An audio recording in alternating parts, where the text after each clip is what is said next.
Now, this is a part of Allah's promise, as He said, "Inna nahnu nazzalna dhikra wa inna lahu lahafidhun." As Allah promised, indeed I have revealed the reminder, the Quran, and indeed I will preserve it. Allah preserved its text. He preserved its text in the written form, and He preserved it in the memorized form, because though the actual number that had memorized the whole Quran at the time of the Prophet ﷺ's death was someplace around 7, 10, 14, not a large number, in the subsequent years people started to memorize it more and more as the text was it was available, till it became thousands, till it became hundreds of thousands. Over the 1,400 years that have passed, then you're entering into the millions who have memorized the whole Quranic text from Fatiha to Nas. This cannot be said of any other religious text in the world. The Quran has been preserved in a way that no other text has been preserved. Now, a question arises. Why did Allah preserve the Quran in this way, and He didn't do the same for the other books of Revelation? It's a question that should be addressed. The point is that when Allah sent the earlier prophets, they were sent to particular places for particular periods of time, to particular people. Their job was to convey Allah's word to the people to whom they were sent. Transportation problems meant it wasn't possible to spread this all over the world. So they were limited to the areas that they were sent. Sometime after the prophets died, when changes took place, other prophets were sent. So Allah sent a series of prophets over the centuries, bringing people back to the original and correct beliefs. By the time that Prophet Muhammad ﷺ came, he came at a time when the world reached a point in its development where the revelation could be taken to the ends of the earth, to the vast majority of the known world. So Prophet Muhammad ﷺ was chosen by Allah to be the last of the prophets, and his revelation was to be the last of the revelations. So since there was no other prophet coming after him, it had to be preserved as no other message before him was preserved. So it is not that the Quran is superior to the Torah,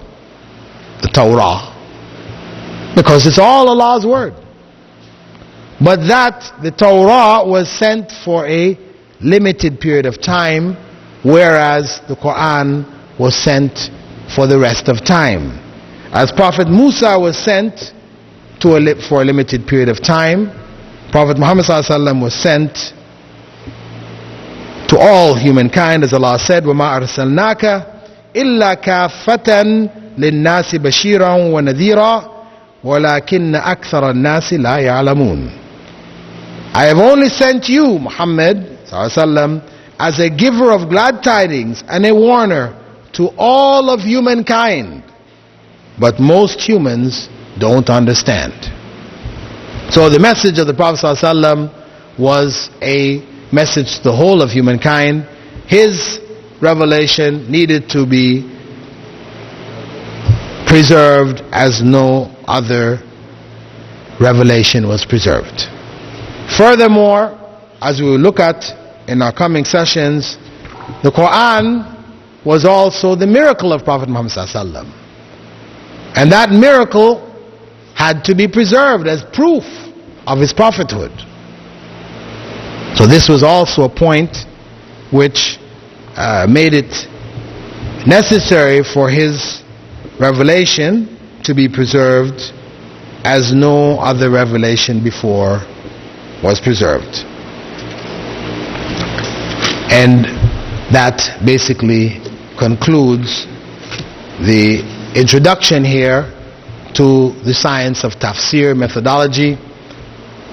The Quran's collection is an historical event which Muslims should know, we shouldn't be afraid of. Its incidents confirm the revelation. It gives us certainty of the text, that we have something reliable in our hands. Western scholarship admits that the Quran has not been changed. Though they may not accept the prophethood of Muhammad ﷺ, at least those that are reliable admit that the text has remained unchanged over the last 1,400 years. And this is what is most important for us to understand. Alhamdulillahi Rabbil Alameen, wassalatu wassalam ala Rasulil Kareem, wa ala alihi wa ashabihi, wa man istanna bi sunnati ila yawmiddin. All praise due to Allah. May Allah's peace and blessings be on the last Prophet Muhammad sallallahu alaihi wasallam, and all those who follow the path of righteousness until the last day.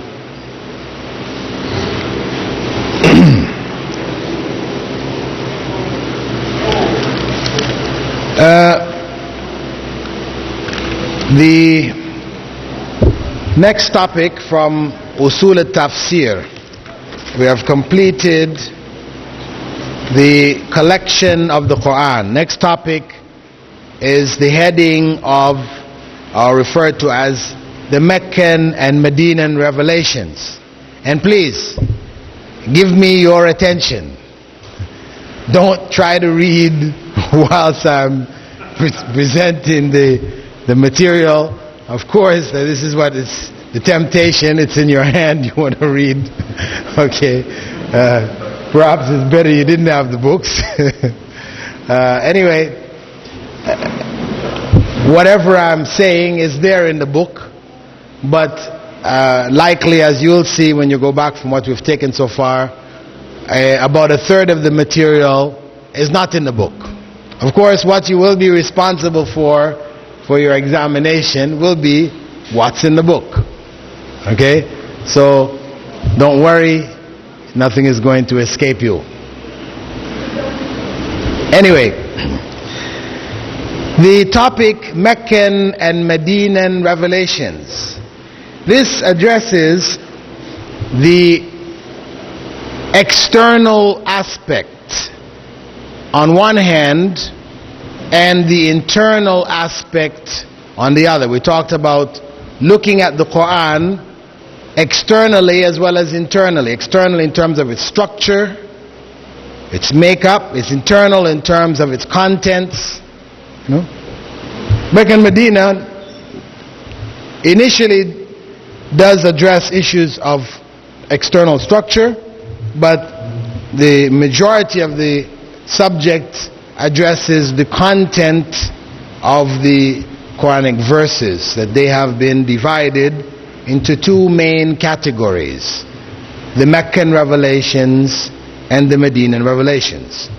And as we pointed out previously, the Quran was revealed over a period of 23 years. It was continuously being revealed. Much of the material of the Quran addressed particular issues which existed in the Muslim community at the time of the revelation. Issues and problems would arise, and Allah would reveal certain verses to deal with those problems. So a good portion of the Quran is situational. It's related to certain circumstances, situation which developed in time of Prophet Muhammad ﷺ. But at the same time, they have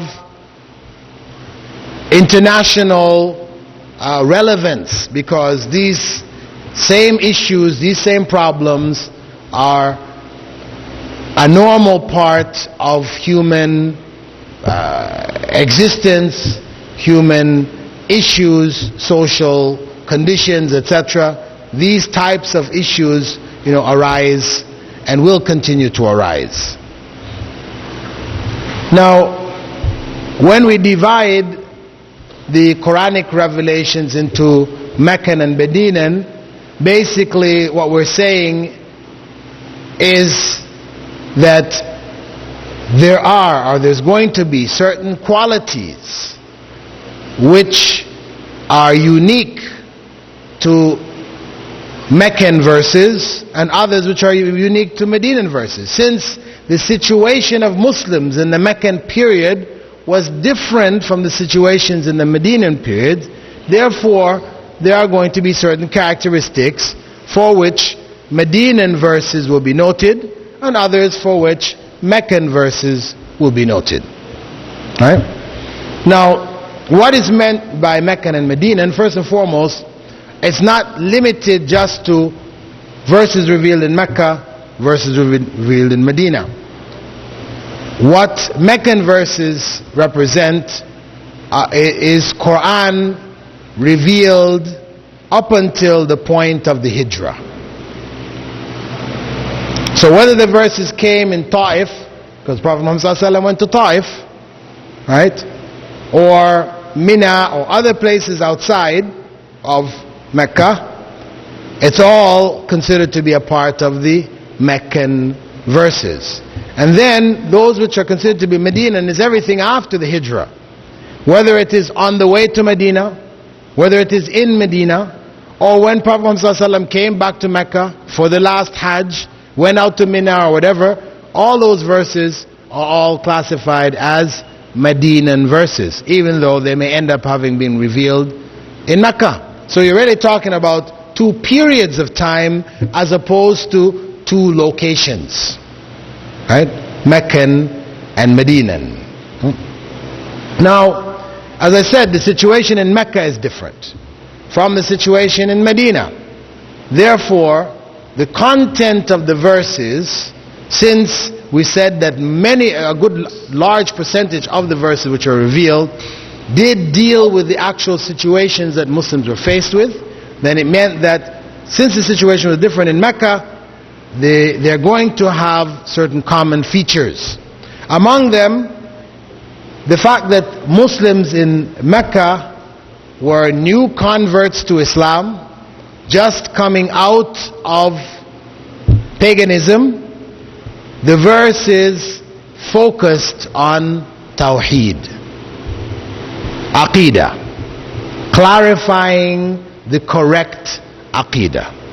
In fact, the 13 years in Mecca was a school of Aqidah, laying the foundation. It's the foundation of Islam. It was the foundation which the Prophet Muhammad ﷺ laid in the course of his own biography, his own lifestyle, his seerah. So the Quran addresses all those issues that we spoke about earlier in the day when we dealt with the usul of Aqidah. All these issues are there, clarifying who Allah is, control over all things, good and evil, being up beyond His creation. All of these issues are there, laying that foundation. Secondly, because of the fact that Aqidah being the foundation, it is put into practice in Salah. Right? This is the practical implementation of Tawheed, of Aqidah. Therefore, it was necessary for Salah to be established there in the Meccan period. Of course, the Salah of the early Meccan period varied from the Salah as it eventually came to be practiced. There was changes which took place in the format of the Salah. The first chapter, complete chapter of the Quran to be revealed was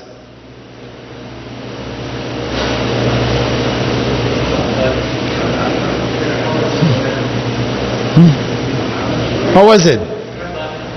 Al-Fatiha. Iqra represents the first verses to be revealed, but it wasn't, the whole surah was not revealed then. The first complete surah to be revealed was the first surah of the Quran, what is now looked at as surah number 1, Al-Fatiha. Why? Because that is the core of Salah. So the Fatiha teaches the believers how to worship Allah, how to pray to Allah, how to address Allah. That a person, when he is going to pray, he doesn't just raise his hand and say, Allah, I need this, I want that, give me this.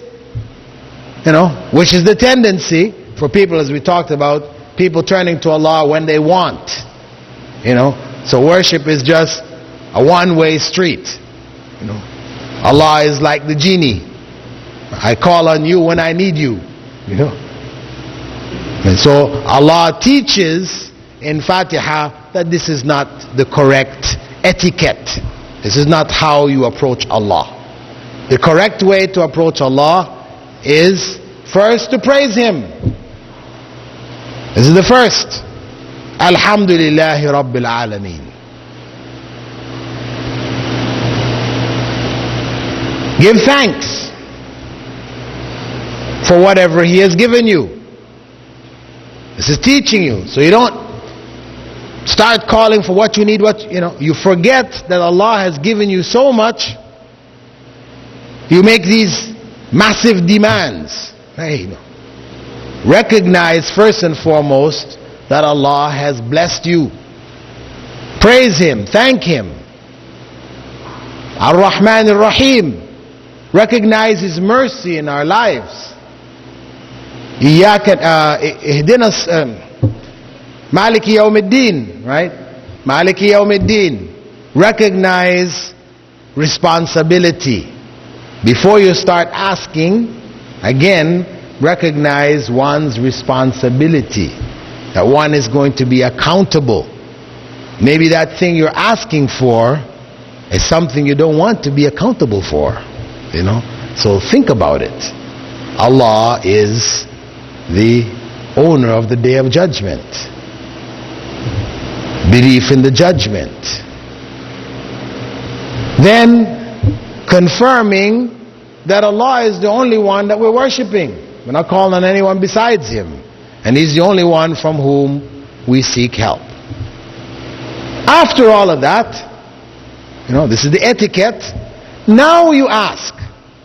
But again, Allah doesn't say just ask, give me. It is show us the straight path. This is the most important thing for us to ask Allah.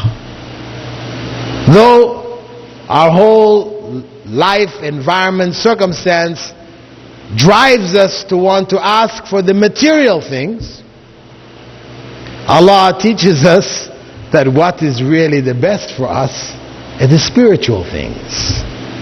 So ask for the straight path. The one way. The sirat. Described as mustaqim.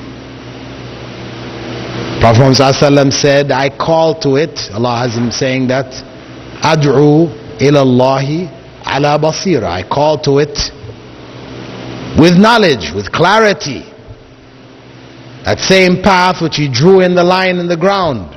And He drew all the other lines to either side, and He asked the companions, do you know what this is? They said, no, O Messenger of Allah. I said, that is the straight path. All these other lines represents the other paths, with a devil at the end of each one of them calling people to it, headed for hell. Yarhamukallah. And that straight path He also described as being the path which He is on and His companions are on. The way of the Salaf. That the only successful way is to be on the path of the Salaf. The righteous forefathers. That first 3 generations. The Sahaba, the Tabi'een, Tabi'een. Their understanding of Islam is the correct understanding. This approach to Islam is what is called Salafiyah. Salafiyah is not a group. Some people mistakenly think like you have the Ikhwan, they're a group. Jamaat-e Islami is a group. Jamaat Tabligh is another group. Hizb ut-Tahrir is another group. The Salafiyya is not a group. Though you may find groups that say we are the Salafis, and they have a group, and it's an exclusive group. If you don't toe their line as they see it, then, as one brother calls it, what was that thing again? Offtheminhaj.com. This is the approach.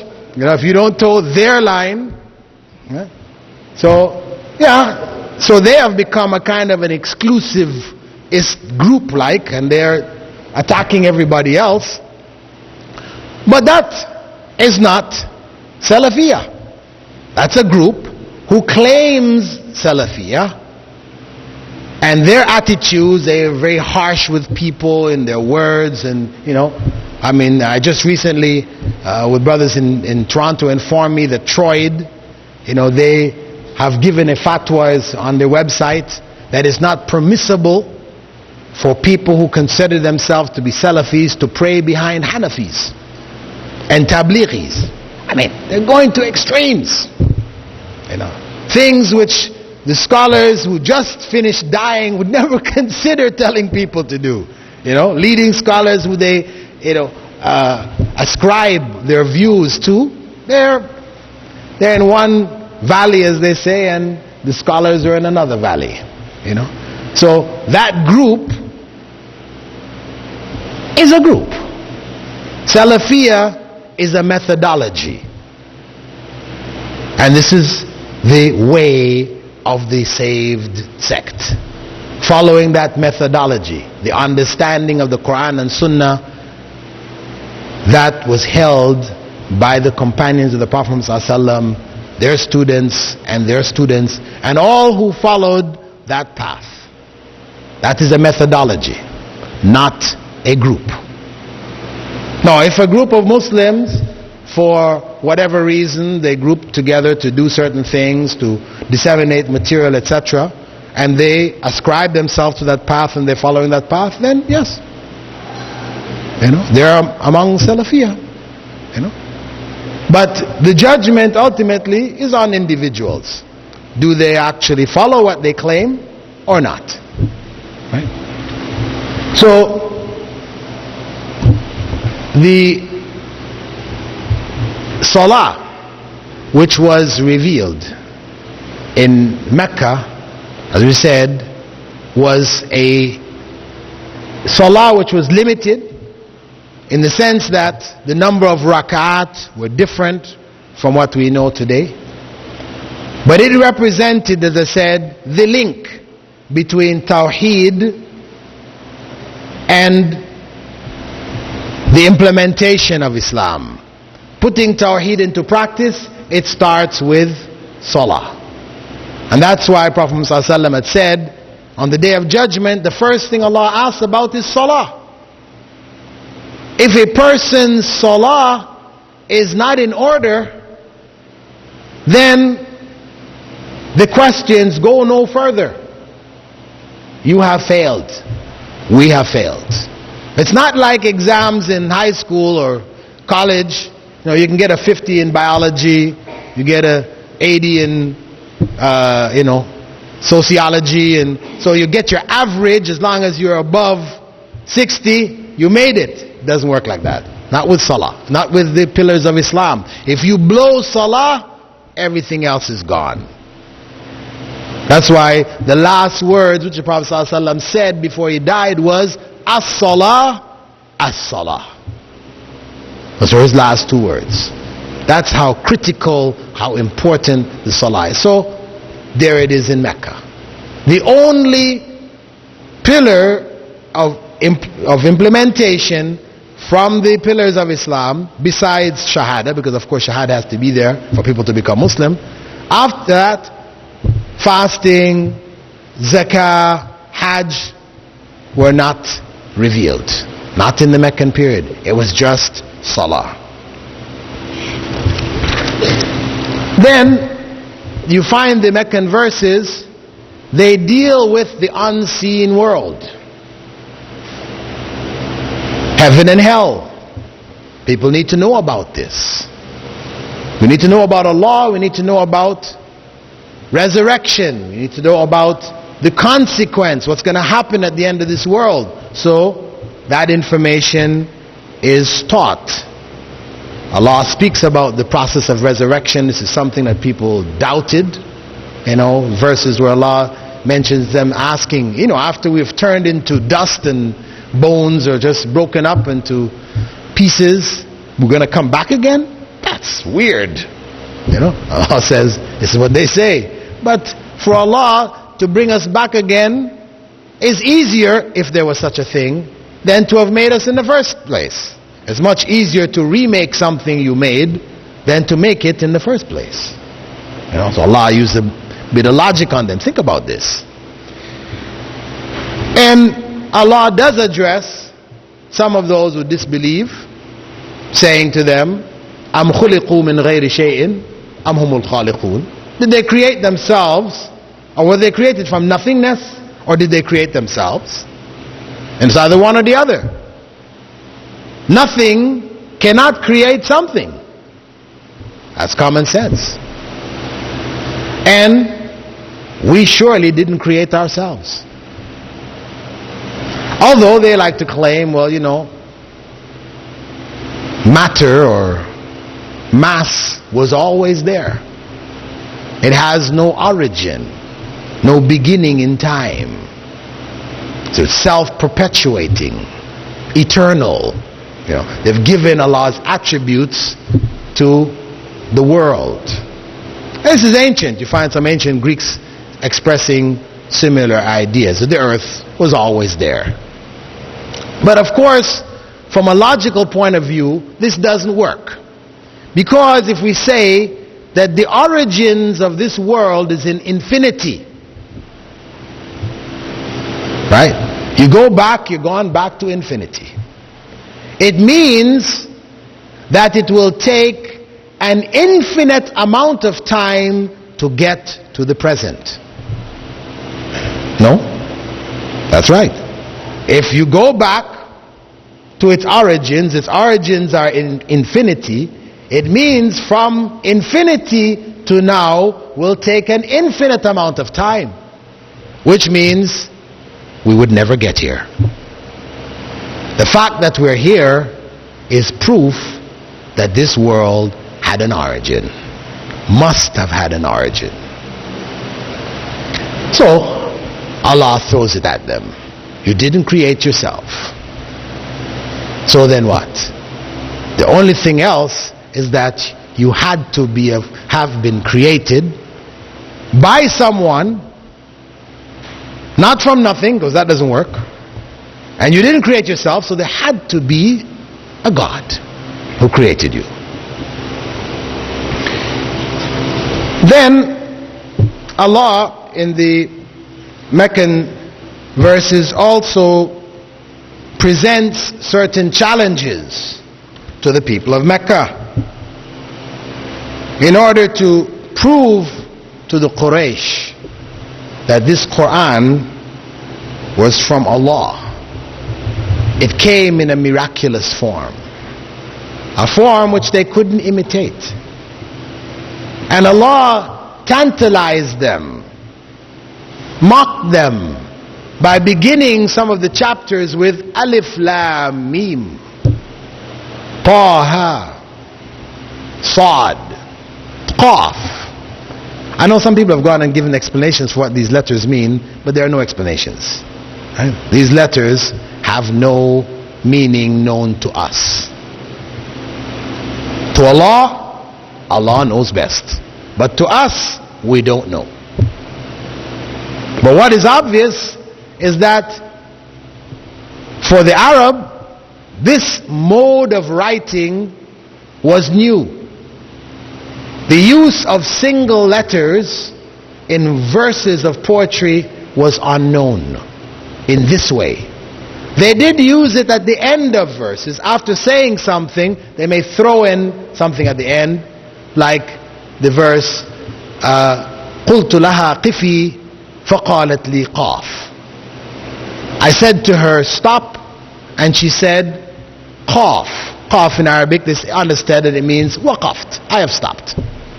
So they use the letter qaf. Can be understood in the context of what was said before. But now to start with that, this was not their methodology. So it was a mockery. Allah is mocking them. You make these poems that you love so much that you worship them. You hang them on the Kaaba in adoration and worship. Made from these same letters, we have now something which you cannot imitate. You can't do it. But it's made up of the same letters. This is the challenge. So,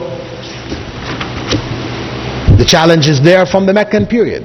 And it's a challenge which is carried right on through to the Medinan period. Allah also talks in the Meccan verses about the people of old.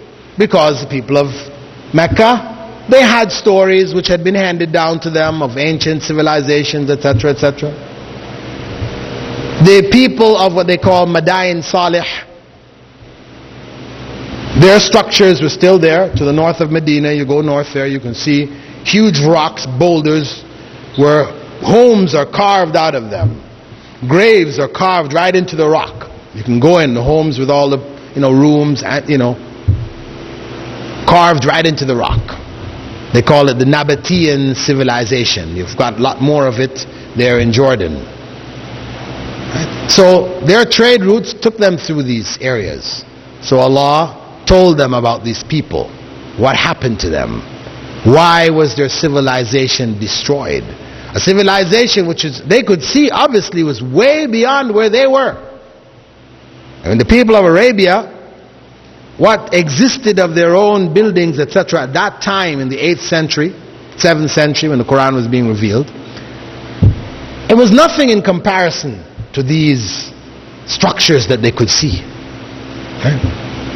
So Allah spoke to them, used them as examples, calling them back to the worship of Allah, and pointing out to them the consequence of not worshiping Allah as He deserves to be worshipped.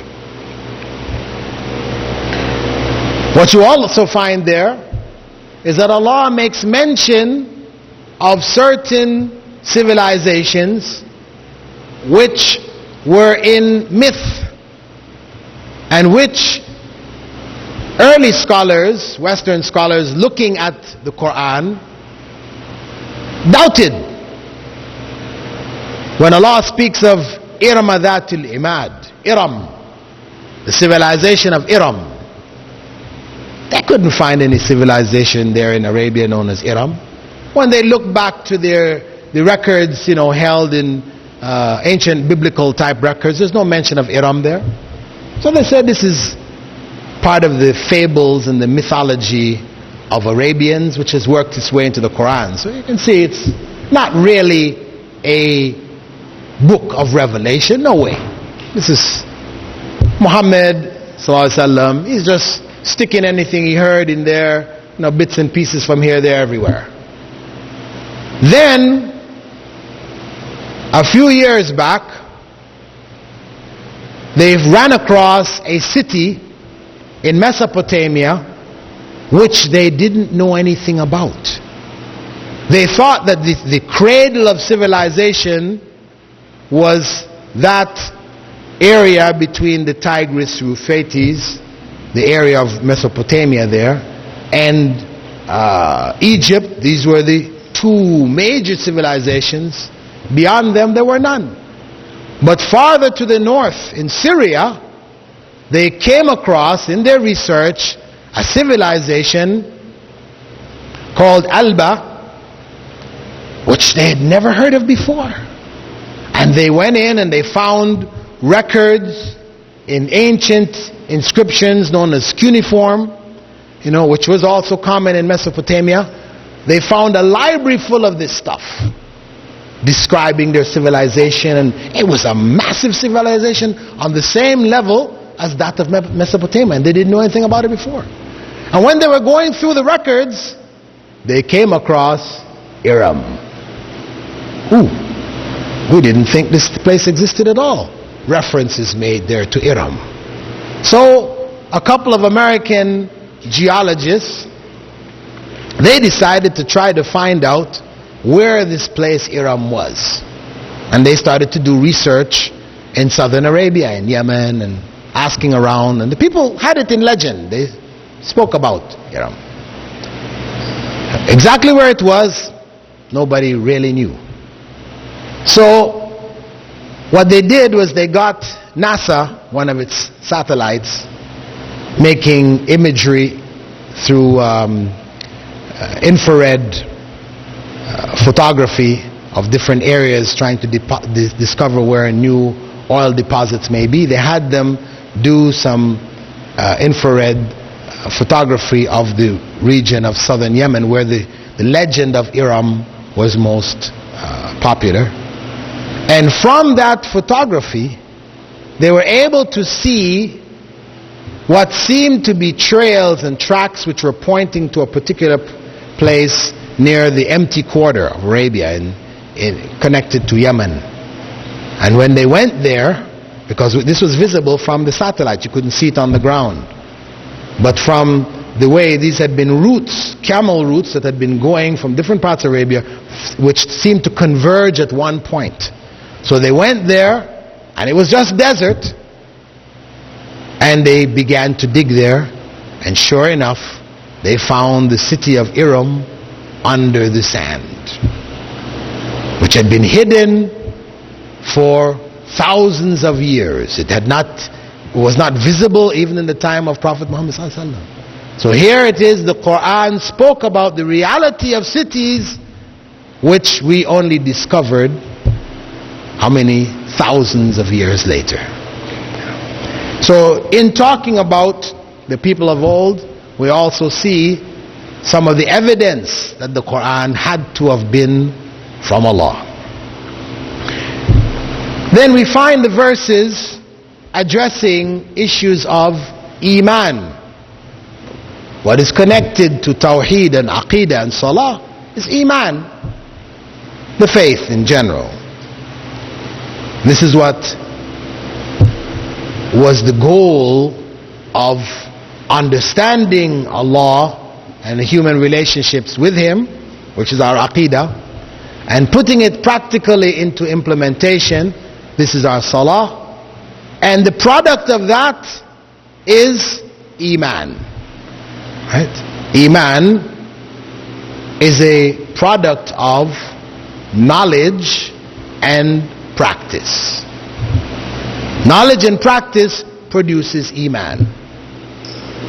Unfortunately today, many people misunderstand knowledge and imagine that in fact knowledge is the same as Iman. But the reality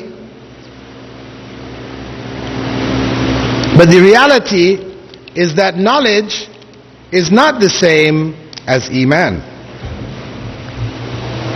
If knowledge was the same as Iman, Satan would be the biggest believer.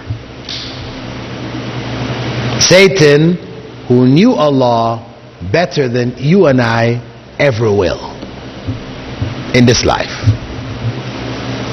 Satan had knowledge. He was elevated by that knowledge to be amongst the angels, but that knowledge was not transformed into action to produce Iman. So when he was commanded to bow, he refused. So those people who have knowledge but don't implement it, we refer to this as satanic knowledge. Knowledge which becomes a curse. Knowledge which does not benefit but harms. And that's why Prophet Muhammad ﷺ used to say among his du'as, Allahumma inni a'udhu bika min ilmin la yanfa. Oh Allah, I seek refuge in you from knowledge which is of no benefit. Knowledge which I don't benefit from, which is of no benefit to me.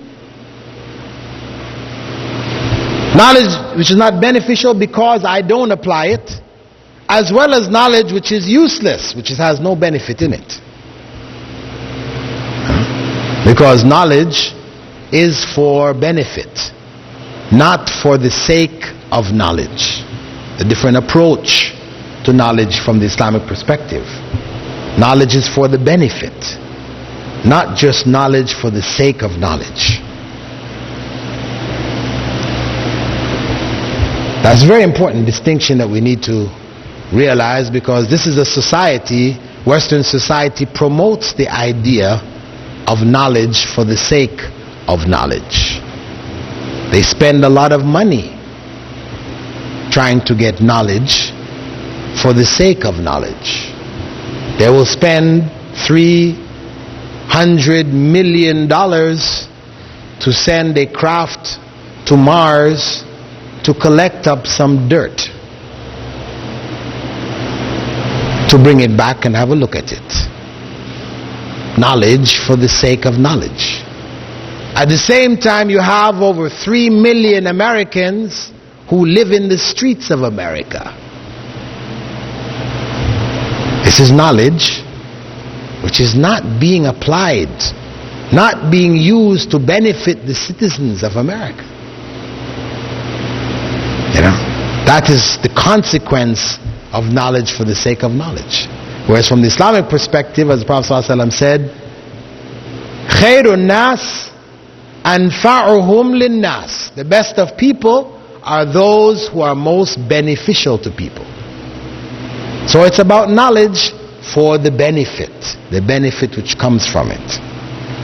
So Islam stresses the link between faith, the principles of knowledge, and that of action, which we call the righteous deeds. And that from knowledge and righteous deeds you produce what? You produce Iman. So actually I didn't finish Surah Al-Fatiha, did I? Just come back to remind me.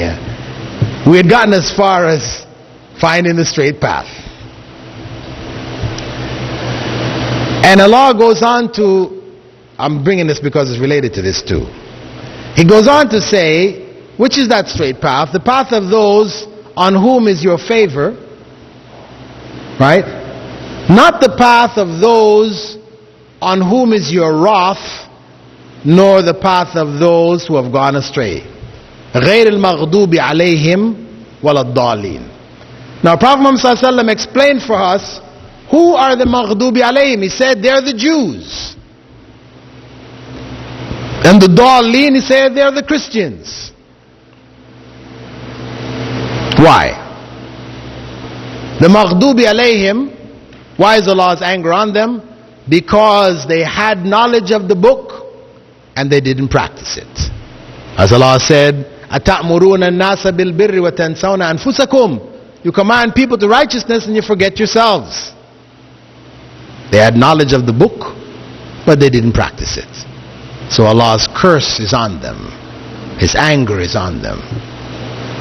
Whereas the Christians, they are dallun. Right? Dallun meaning they have gone astray. They're lost. Why? Because they have no knowledge. They have no knowledge. So they're lost. Their religion is emotion. Remember we spoke about that earlier. Their whole religion is based on emotion. It's not, there's no knowledge there. It's just about getting the spirit. So, however we can get that spirit, we're ready to do it. Right? If it means bringing a rock band into the church and everybody is, at it and singing and clapping and dancing and all this kind of thing. You got the spirit? That's all right. It's emotion. There's no knowledge there.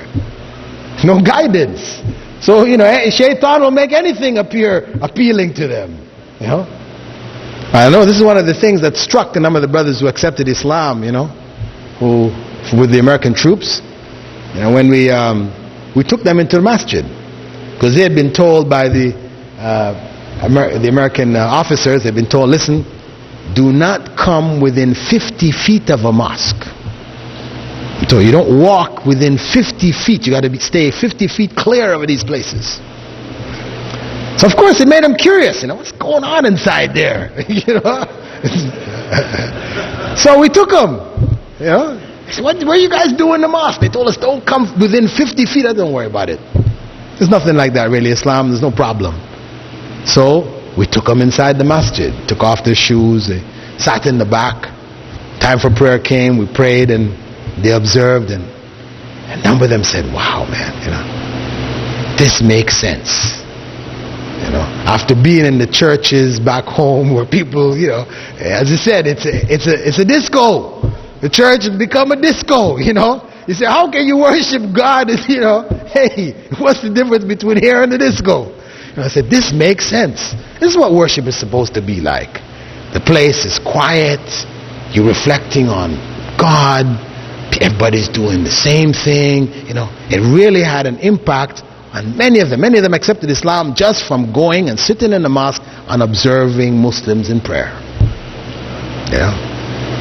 So the point is that Allah, when He tells us that we should seek the straight path, not the path of the Jews and the Christians, not because we should point the finger of the Christians and the Jews, we say we want to follow that straight path, we don't want to be a Christian or a Jew. No, that we don't want to fall into the trap that they fell into, that we don't want to be of those who have knowledge and don't implement it, that we don't want to be of those who are following religion and we have no knowledge of it, in ignorance.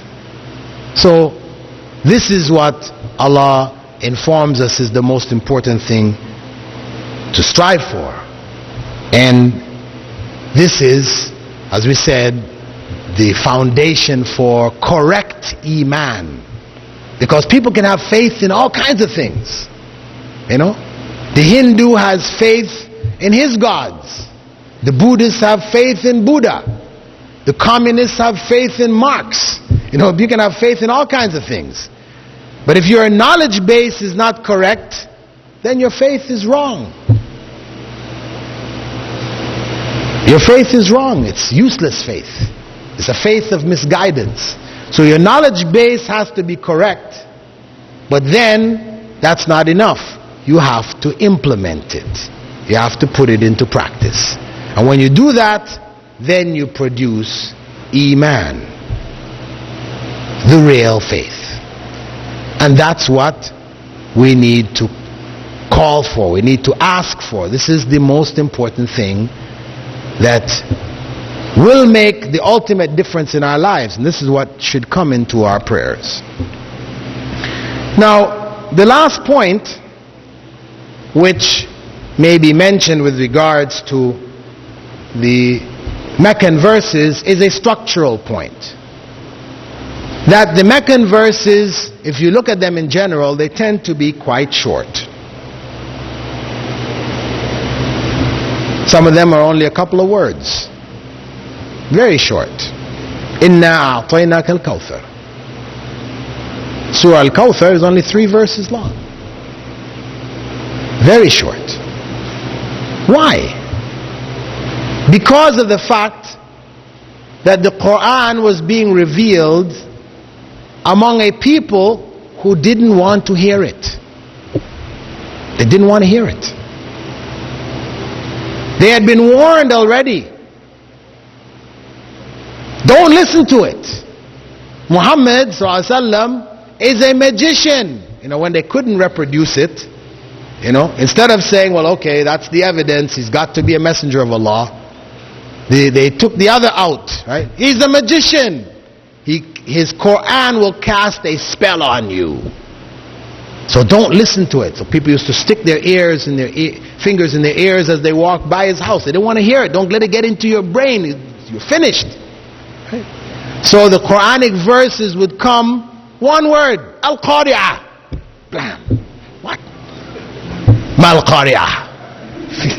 they're caught. They don't have time to get the finger in the ears. This is the point. To catch them, draw them in, and get that message to them. So the verses need to be short because they were directed at a people who were not prepared to listen. They didn't want to listen. They feared listening. So of necessity then, the verses tended to be very short.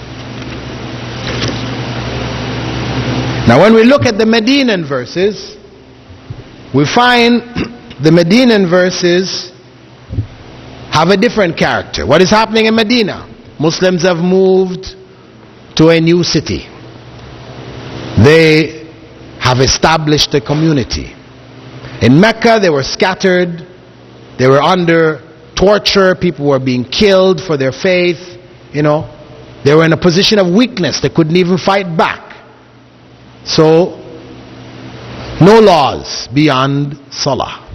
But in Medina, the community is now established. Prophet Muhammad ﷺ is made the head of state. A legal system has to be developed now to govern the state. Relationship with Jews are amongst them, and pagans. Treaties have to be made. On what basis these treaties have to be? So laws came. You find that the Medinan verses, all of your major laws are revealed there. All of the major laws are revealed in Medina. Meaning that in Mecca, Muslims drank alcohol. They ate pork. All these things were there. It's not until Medina that these things became prohibited. Also, the verses, of course, now deal with the people of the book. Because Medina, the city, was founded by whom? By the Jews. The Jewish tribes were the first to get there. They called it Yathrib. That's the original name of Medina. Medina is really a short form for Madinatul Rasul, the city of the Prophet. So Medina just really means city. It's not really a proper noun, but it has become a proper noun. So verses addressed the people of the book, the Christians and the Jews.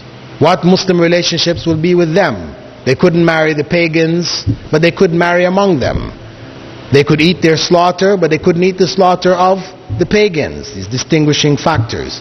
Then verses also clarified the errors, the mistakes, the deviations of the Christians and the Jews. Whether it is about Jesus, their misunderstandings, Allah clarifies that He was not the Son of Allah. He was not the third of three. Allah is one, and He was a prophet of Allah. And the Old Testament, the book, the Torah, the Psalms, these were distorted. Lies were told about the prophets. Allah clarified. No, Allah chose the prophets as examples of righteousness, not what the Bible has. Where the Bible described the prophets committing the most heinous of crimes, from adultery to incest, gross crimes. Allah corrects this. Allah says they wrote the book with their own hands. They made changes in it.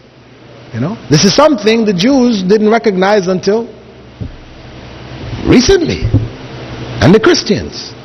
Allah speaks about it 1,400 years ago.